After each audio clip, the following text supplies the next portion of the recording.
واده کړې ښځې چې خپل خاوند له به یې د نشې ګولۍ ورکولې او په دغه دوران کې به یې بیا یار راغوښتو چې خاوند به یې بېهوشه پروت و، نو د خپل یار سره به یې بدکاریانې کولې او غلط کارونه به یې ورسره کول چې د یار نه به یې مزې اخیستلې. او ویډیو به راسره تر اخره پورې ګورئ چې کوم کلیپونه یې راغلي دي په سوشل میډیا باندې خپاره شوي دي او دغه ښځه چې اوس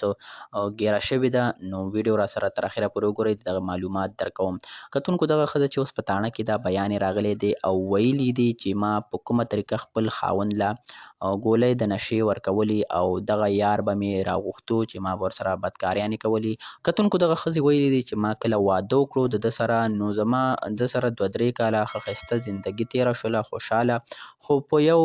بازار کې چې ما سودا اخیستله او دغه دوران کې د ما دغه هلک سره دوستي وشوله، یارانه مې ورسره واچوله، نو دغه هلک ته به ما د شپې رینګ وکړو او خبرې به مې ورسره کولې چې دغه هلک ماته یو شپه وویل چې زه ستا کور ته درځم. نو ما بیا دغه پلین برابر کړو، خپل خاوند له مې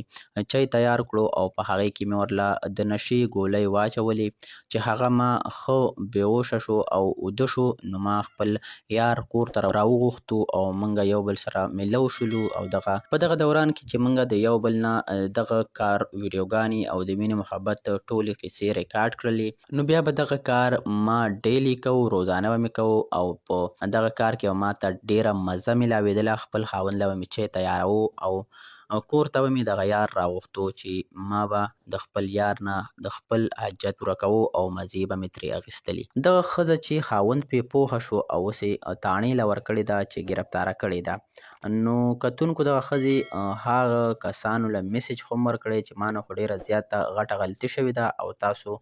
داسې کار ته غاړه مه ږدئ چې هغې کې ستاسو ژوند تباه کیږي او تاوان یې پکې. چې ښځې خپل خاوندانو له دوکه ورکوي یا جینکۍ د خپل کوره تښتي